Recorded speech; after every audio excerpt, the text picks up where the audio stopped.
about buying or owning a home, the pitfalls, the perks, and everything in between. Saturday mornings, 10 to 12, right here on Nooga Radio. For your small business, ending the year the right way can set you up for success come January. No need to let end-of-year panic set in. Easy Books and Taxes can help set up your books or new payroll service so that you can relax and enjoy the holiday season. With 35 years, bookkeeping, individual, and business tax preparation, it's easy. With Easy Books and Taxes, you run the business, we keep the books. Call us today at 423-755-0821. 92.7 Nooga Radio. Good morning. Here in the city of Chattanooga, it's your girl Marie Mott with Marie Mott Show. Y'all know what it is. I'm coming from the streets to City Hall, from City Hall to the mayor's office. Can't leave out the police department. From the valley low to the mountaintop, give you guys a bird's eye view to what's going on here in the city of Chattanooga. Good morning. How's everyone doing today? I am so glad that I'm back again for another week of giving it to you, of talking about some important things, having discussions, because that's much of what my show is really about. Hopefully that you will engage with me. As always, I'm streaming live on Nooga Radio 92.7 FM page. If you're tuning in there, let's start something from this time forward. If you cannot understand or hear what we're saying on the Nooga Radio 92.7 page, instead of posting it in the comments, just inbox the station so we could get that fixed, just in case. Okay. But as always, if you can't call in, the calling number is always the same, 800-8949.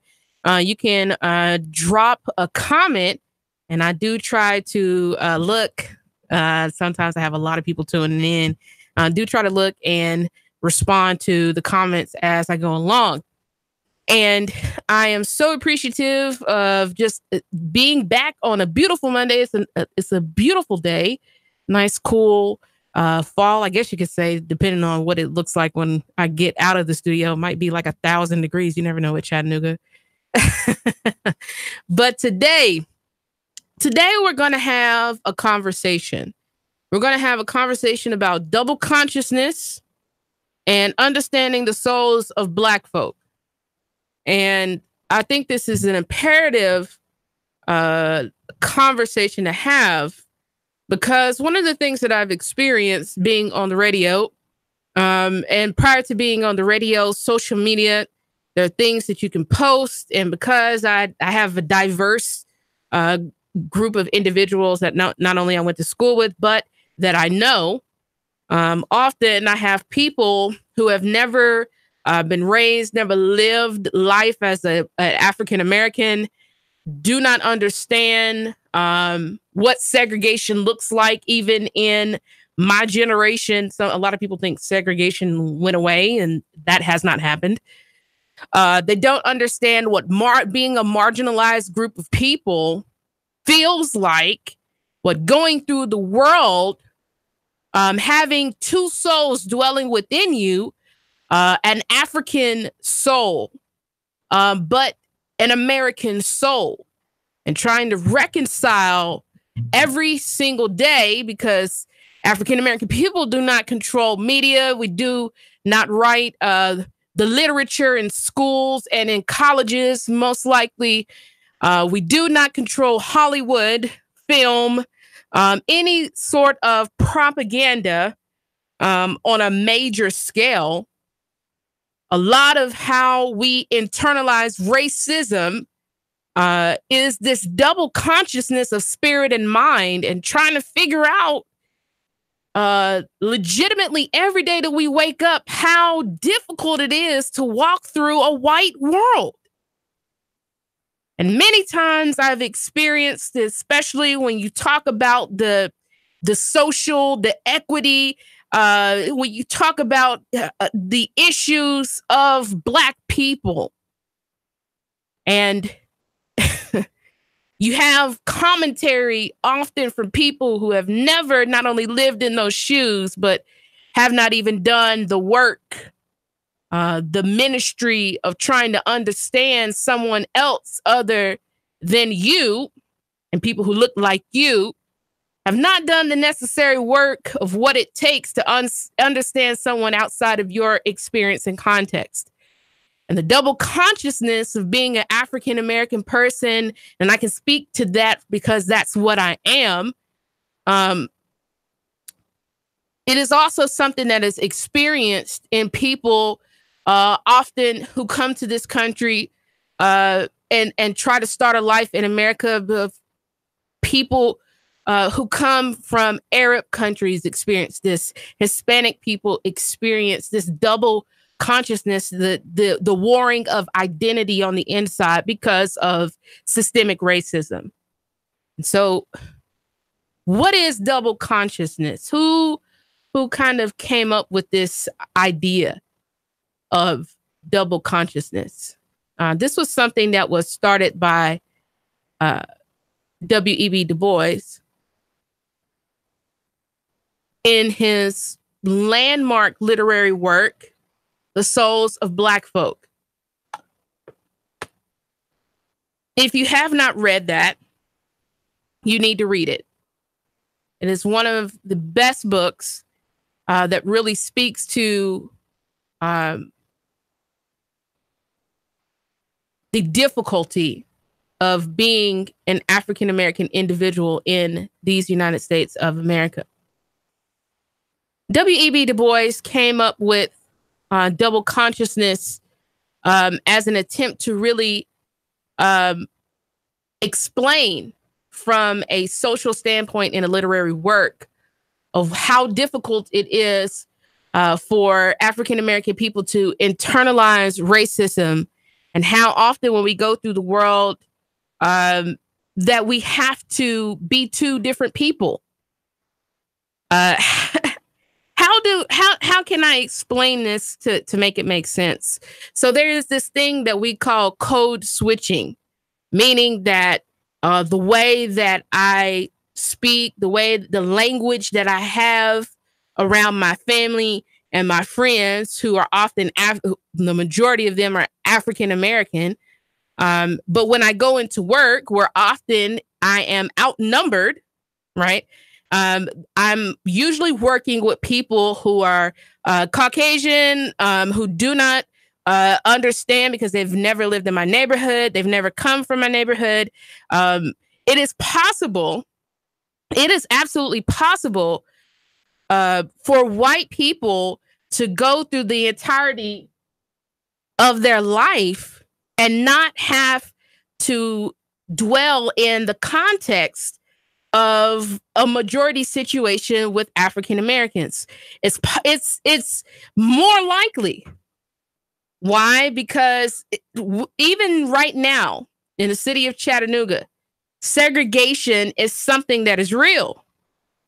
Back in March, we just had to have a discussion, and we kind of saw, well, we did see the response from two school board members, the response of Unify Ed and Apex's work that they submitted to our school board here about how segregated our schools are, and how it even goes beyond school. So you can get, and I'm going to be talking about this in our community brainstorming sessions, you can see by district where the majority of wealth is in the city of Chattanooga. And those are, the majority of our wealth is in districts 1 through 3, a little bit of wealth in 4, but pretty much from districts 5 to 9, where the majority of African Americans live in the city of Chattanooga. That's where we see concentrated poverty.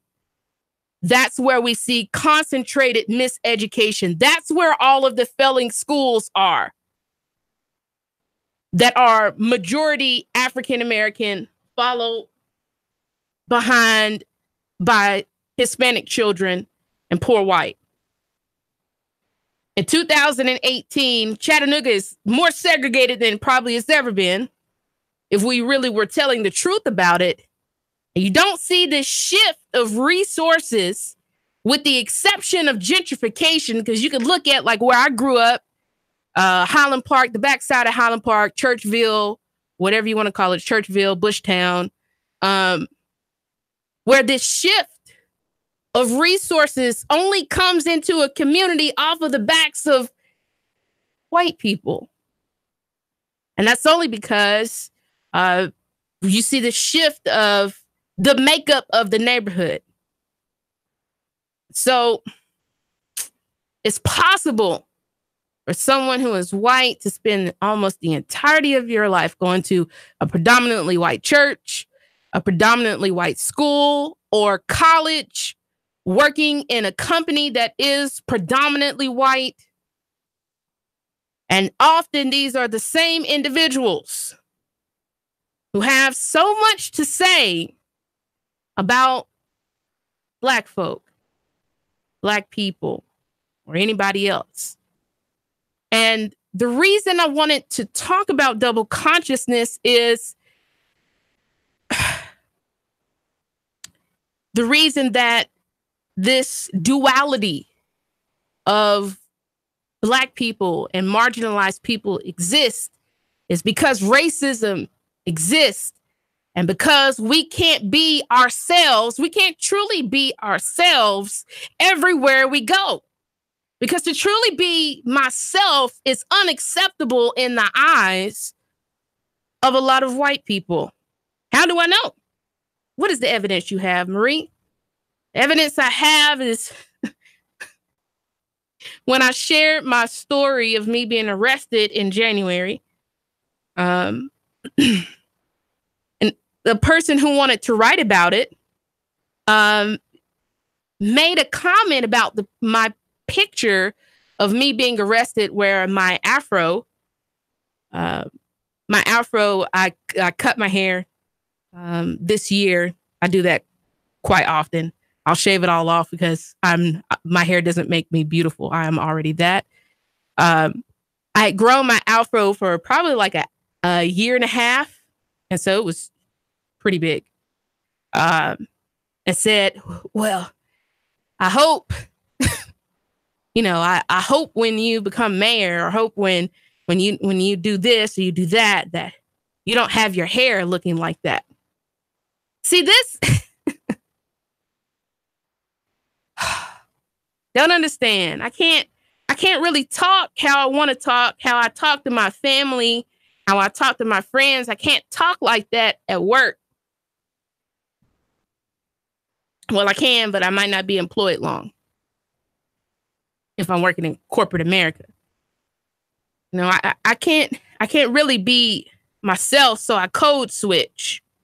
And so for a lot of people, there is this other person that we have to turn into once we leave the house. When we encounter police,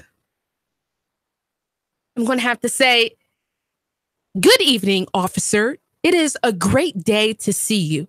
I'm so appreciative of the work that you do within our city. And I want you to know that hopefully I have not broken any laws in you pulling me over. And I do want you to understand that I am not a threat to you. I have no weapons. My driver's license is right here in my seat. I can't say, yo, officer, like, why did you pull me over? Why did you pull me over? I know I wasn't speeding. I know I'm just minding my business. What reason do you have pulling me over today? I can't do that. It's not going to work out too well for me. This duality of being Black and having to look at yourself through the eyes of a white world. The difficulty of being an African-American person or a person of color or a marginalized individual in this world is that often we have to change to survive. And isn't it strange that anybody would have to walk throughout this world and not be themselves. 800-8949 if you want to call and chop it up with me today.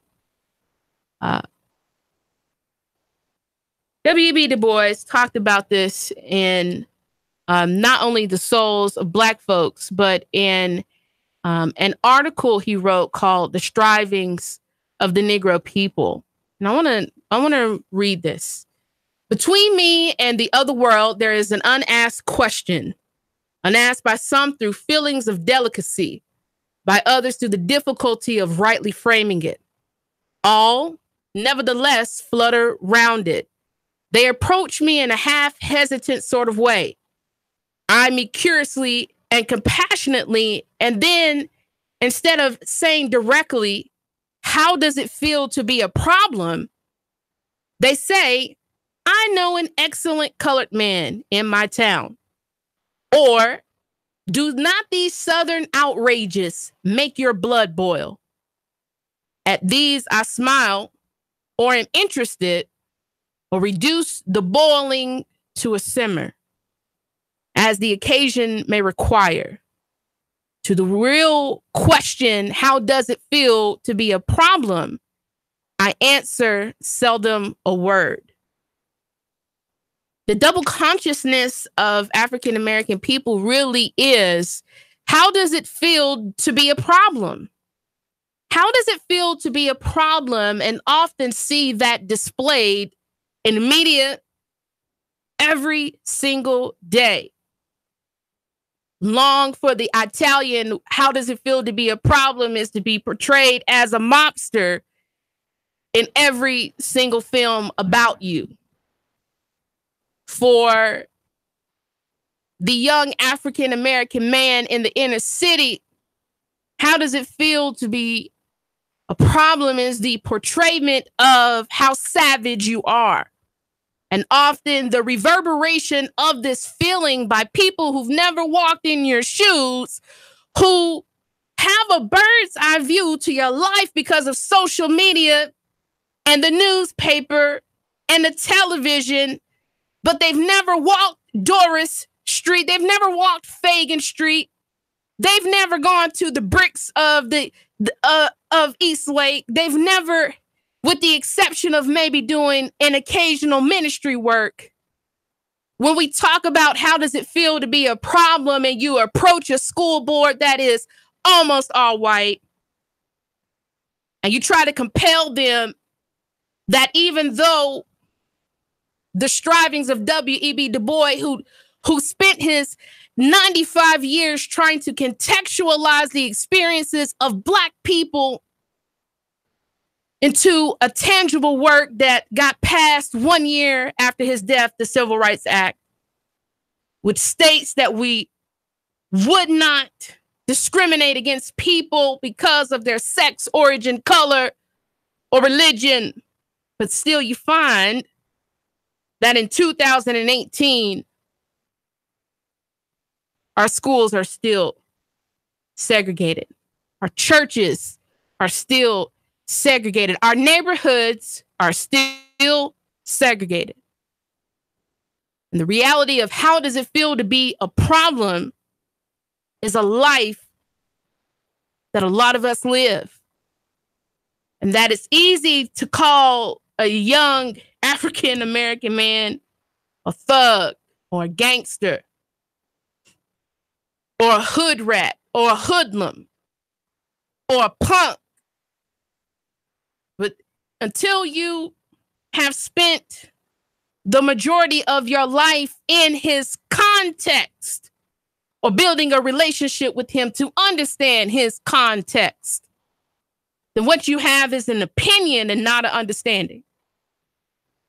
And the double consciousness for us is trying to figure out, when the world asks us, how does it feel to be a problem, is how are we going to live our life, and the stresses that we often carry on the inside of constantly having to shift between being two individuals in order for sheer survival. Because being an African American person in America and being yourself, being proud of who you are and showing that, Being proud of your people and showing that, being proud of yourself and showing that often is something that is dangerous, questionable. How does it feel to be a problem? Or do not these Southern outrages make your blood boil? And at these I smile, and I'm forced, because if I go outside and I show my anger, my discontent, and everything that I experience in my marginalized life, that's going to get me a bullet in my back. And it's not going to have anybody pull me aside and ask, well, I know that the world says that you're a problem, but how can I help you not feel this way? Double consciousness. Tough conversation. I expect the phones to be dry today, and that's cool. We're going to continue to go into it because in prepping for this show, I stumbled across something very interesting, and we're going to talk about it. Double consciousness. The great W.E.B. Du Bois here on the Marie Mott Show. How does it feel to be a problem? Stay tuned for the second half of the segment.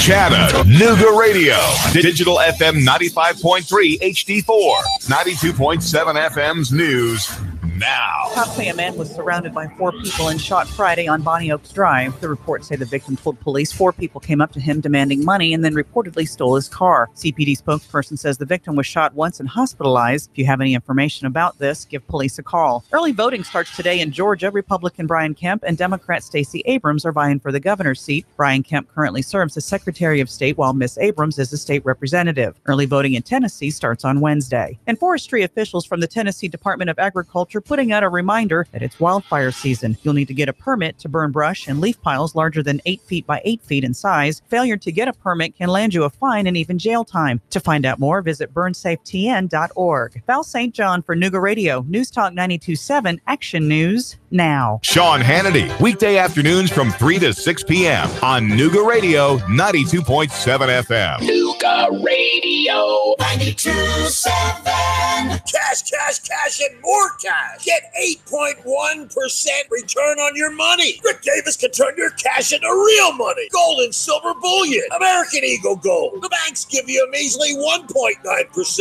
At Rick Davis Gold and Diamonds, you'll get 8.1% return on your money.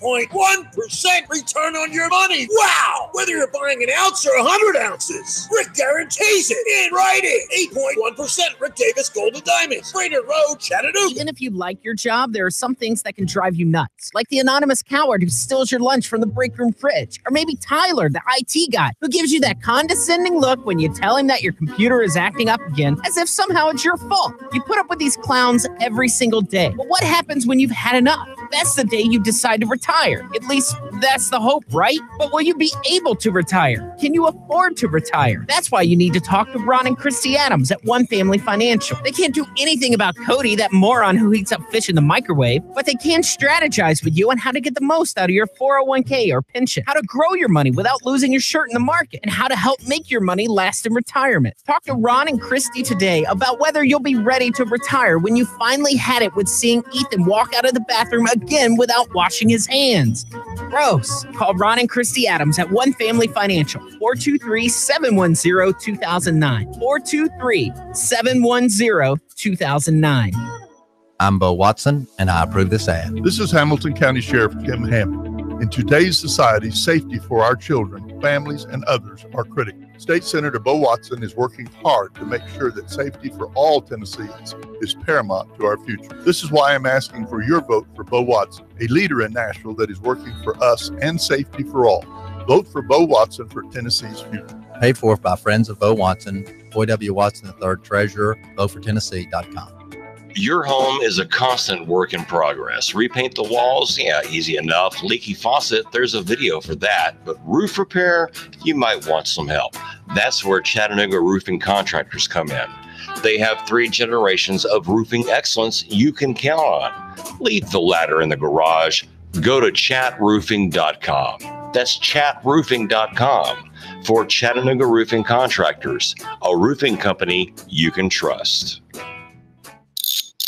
Man, you sure you know what you're doing? Yeah, I worked with my dad on his truck all the time. Just one more bolt to go. Yeah, wrong bolt. Today's truck ain't your daddy's truck. For repairs on today's vehicles, you need Amco Transmission and Total Car Care of Chattanooga on Lee Highway. Stay on the road, not in the garage. Amco Transmission on Lee Highway. Get it done the right way. The Thompson Pet way. Yeah, I just put that anywhere. Join We've Got You Covered with Scott Schrader every Saturday from 10 to 11 on Nooga Radio. From finance to fixtures, we discuss everything you need to know about buying or owning a home, the pitfalls, the perks, and everything in between. Saturday mornings, 10 to 12, right here on Nooga Radio. Nooga Radio, Chattanooga weather. Warming up for your afternoon with skies becoming partly cloudy, highs of around 80. Could see a spotty late shower, not much. Tonight, lows into the upper 50s. Lots of clouds Tuesday. Not as warm, upper 60s to near 70. Could see a spotty late shower, sunshine, and pleasant for the midweek. Looking to buy or sell a home? Real Living Southern Realty provides real answers and customized marketing solutions. Serving the entire tri-state area, check rlsouthernrealty.com for their complete listings. And I'm Sorgene Twal, Chief Meteorologist at your 4. Nooga Radio 92.7. We're having a tough conversation today, but that's all right. It's all right. It's all right. It's Marie Mott with the Marie Mott Show. We're talking about double consciousness. Before you make comments, before you talk about people, before you start offering what you think are solutions, you better have built a relationship with somebody. And often I find when I see people who are not African American chiming in on discussions about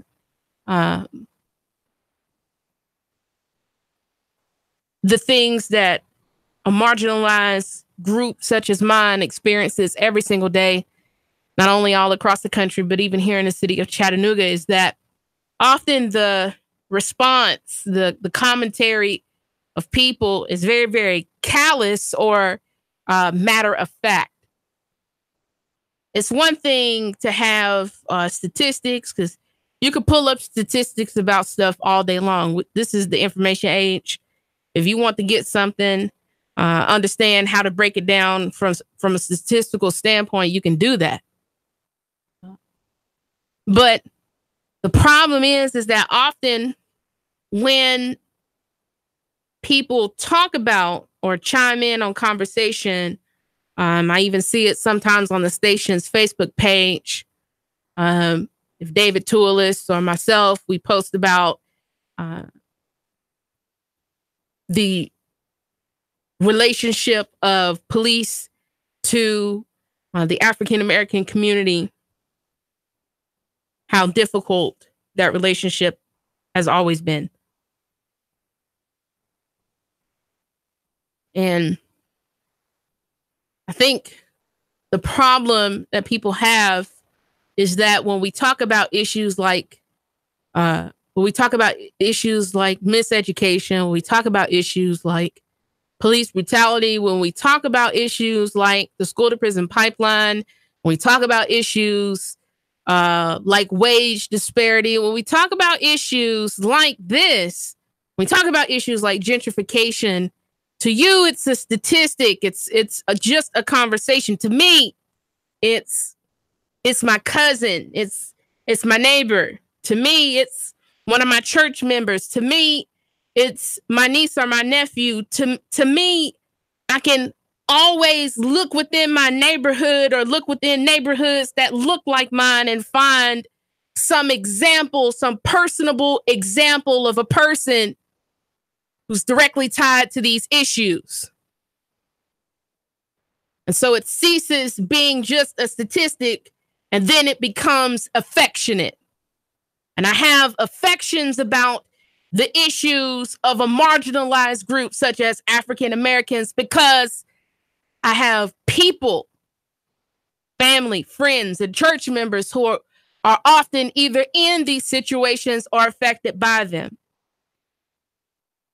And so it's difficult. Why would it be difficult for a school board member to get information about how segregated, even in 2018, our schools are? Why would it be difficult for them to digest that information? Well, if you've never had to live in an all-black neighborhood, and you're not black, or you, and it's bigger than just having, oh, I have African American friends, or I've served on a board with African Americans, or I go to work with them. It's bigger than that. If you haven't lived in this context, if you haven't built relationships with people who are in this context, then you have no affections towards the problems of a marginalized people or a marginalized group. All you have is just the facts. And you will reject the sentiments. You will reject the experiences. You will reject the tangible life. You will reject that because when we talk about these issues, you can't put a face to the problem. You can't, rarely can you put a face to the problem. And then the most difficult thing sometimes about being African American is with all the problems, you know somebody that's, you know somebody that's tied to them all. You know somebody that's tied to them all. Until you yourself, a lot of people had the comment of a person, the comment of an individual. I've been going into the most marginalized communities in the city, what some people would say the most dangerous communities in the city of Chattanooga, West Side.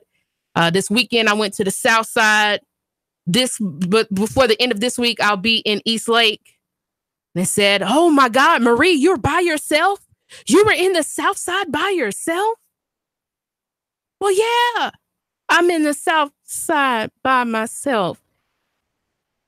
Number one,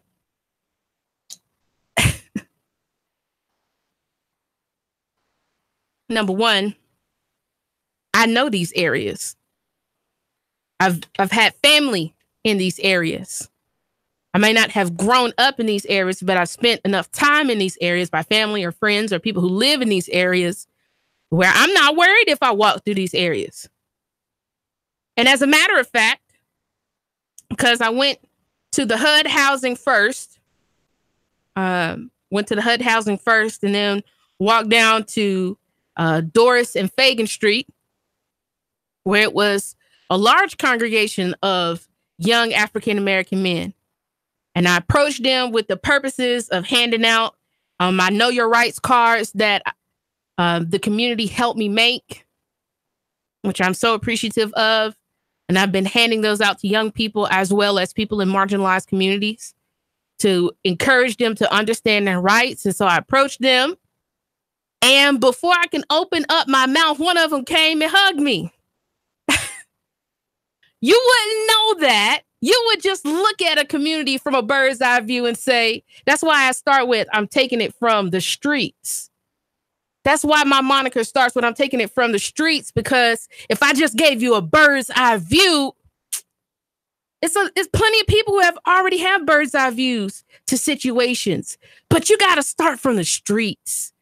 Until you walk in the streets with these people who are marginalized, who are hurting, who are been intentionally placed at a disadvantage.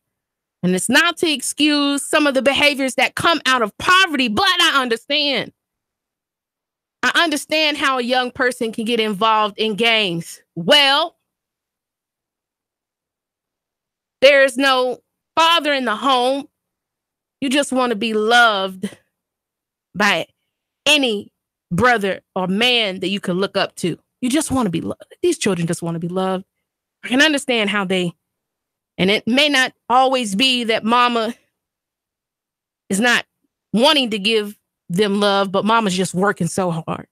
She's just working so hard trying to take care of home by herself, that even the love that she wished she had the time to give, she can't give it, because working 2 jobs is how you keep food on the table and keep the lights on for your babies and send them to school with school clothes and backpacks and tools and everything that they need. Sometimes I understand. I understand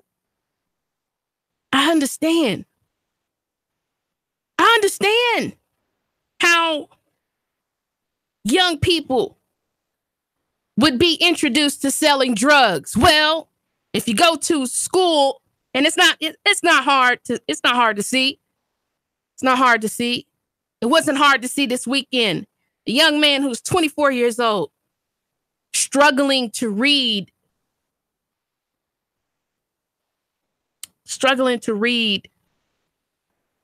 the Know Your Rights card, which may be at a 7th or 8th grade level. But I asked him what school he went to, and he told me that he graduated. If you know that the likelihood of your niece or your nephew or even your child going to any of the failing schools, that the reality is that the majority of them that graduate from these schools are not college or job ready. And that even some of them are functioning. They are illiterate, but still can function. They can talk, but they can't read.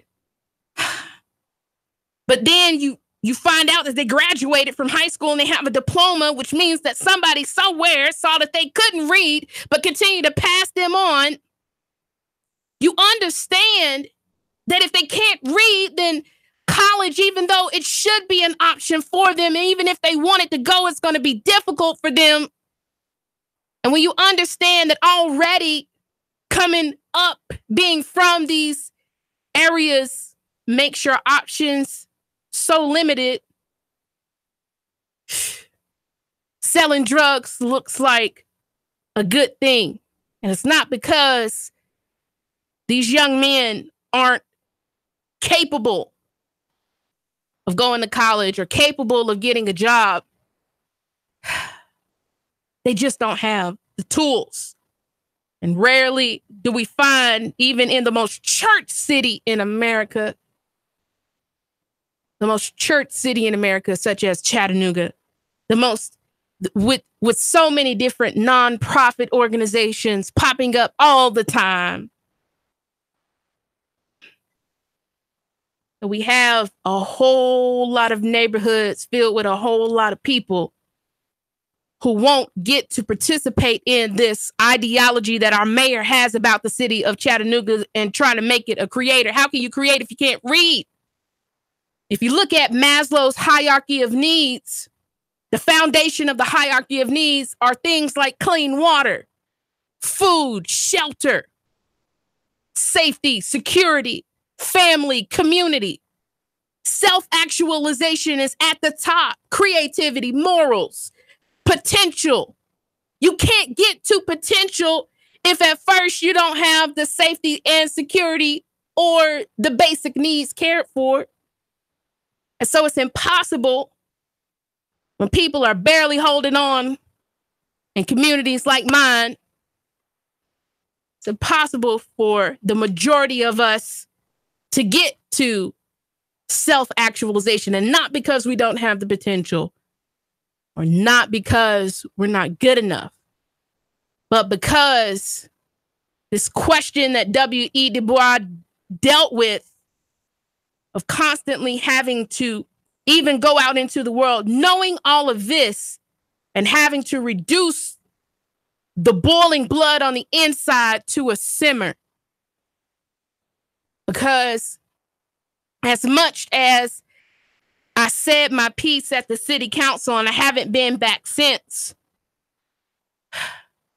I know in my heart of hearts that the people who represent districts that have the most wealth and opportunity the dazzling opportunities that are theirs but not mine, will often refuse to share. And even more so, even though a lot of listeners who call themselves Christians and followers of Christ and believers in God won't even do what the Son of Man did. And this is what makes Christ, for me, so appealing, is that he forsook his privilege. Sound familiar? Privilege. This is what it takes. You want people to stop being gangbangers? Well, how about you walk the communities with me? Walk the community with me. Go talk to them. Try to understand how they got there. And once you get that, show them something different. What if these developers went in and showed people how to buy houses and how to flip them? Well, they don't want competition, and they're not going to do that. But what if business owners, instead of trying to make people come to the innovation district, take the innovation district to other places where there is no innovation? Understand them first and their limited opportunities. And once you do that, you have affection, you have relations with them. It becomes easy for you to offer solutions. And the problem is, it's a whole lot of commentary going on from outside of my neighborhood and neighborhoods that look like mine, even sometimes from our own representatives. But then you go into a meeting like I did last week with the mayor and ask him, what solutions do you have for the problems that I brought to you? And there is none. And I wasn't shocked, but I just needed to hear it for myself.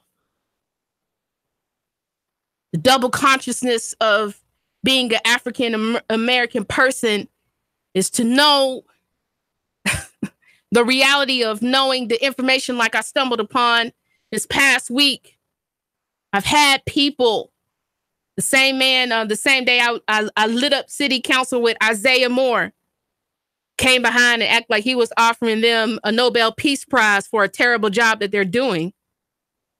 That same man, about a month prior, would ask me before, after I introduced myself, would ask me after we were having a conversation, when are you, and when, even though he said me, I know he meant my people, when are you going to get over slavery? Well, when you understand that even in places like Chattanooga, where you can find in December the 4th, 1954, a rally to save white schools. Don't go to schools with Negroes. Mass meeting at the Hamilton County Courthouse. The white race is the builder of civilization. If white race dies, the world will become a savage jungle and darkness will engulf the earth. Therefore, don't let Jews destroy the white race and civilization with their plan of race mixing.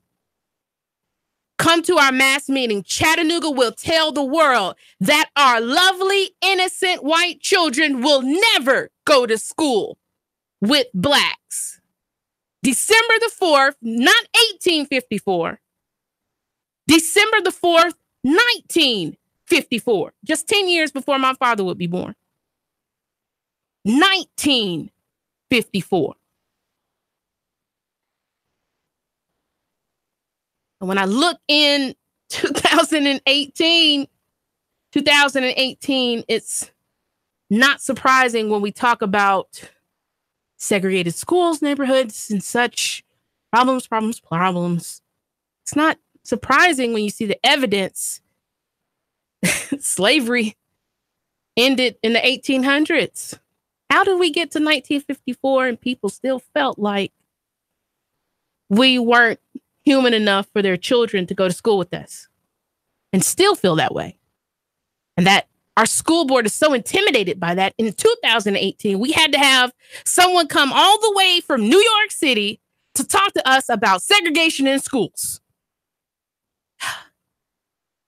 But if you can't be affectionate to the problems of people because you've either not grown up in their shoes or you haven't done your due diligence of trying to understand anybody that does not look like you,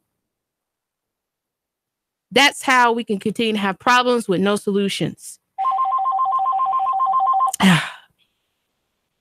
Tough conversation today. Good morning, good morning, good morning. Talk to me. I have a deal when you can stop talking about slavery. First of all, if you don't know history, you're doomed to repeat it. And here would be the deal. You ready for this? Go ahead. At rock concerts, there's a mixture of everyone. At country concerts, there's a mixture of everyone. At urban concerts, there's a mixture of everyone. When you look in neighborhoods, there's a mixture of everyone. Not collectively white, black, Italian, Jewish, Chinese. That's when you can stop talking about it. How about that? Just at music concerts? Because that's when it'll be finished. Well, because then, people will actually look at each other as individuals and not based on race, religion, sex, or orientation, or their color.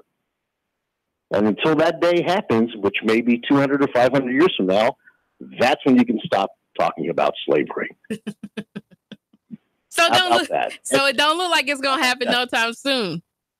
Well, it ain't going to happen anytime soon. And on top of that, every time you look at your paycheck and you see half of it taken, you're a slave. You just don't know it. You're a different kind of slave. They just don't understand. Keep talking about that slavery because you know what?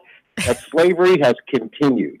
It has continued and manifested in ways that we just don't understand. And you're not going to hear it anywhere else but on the Marie Mott Show. But let me just wrap it up here in this last 30 seconds. The thing that makes Christ's life so beautiful is he forsook his privilege. And while he could have just looked at us from a bird's eye view, Christ came down and walked among the people, not excusing the choices that they made, but understanding how they made those choices and offering a solution to it with just two things: loving God and loving people. Double consciousness, understanding the souls of Black folks. Y'all know what it is. Marie Mott with the Marie Mott Show.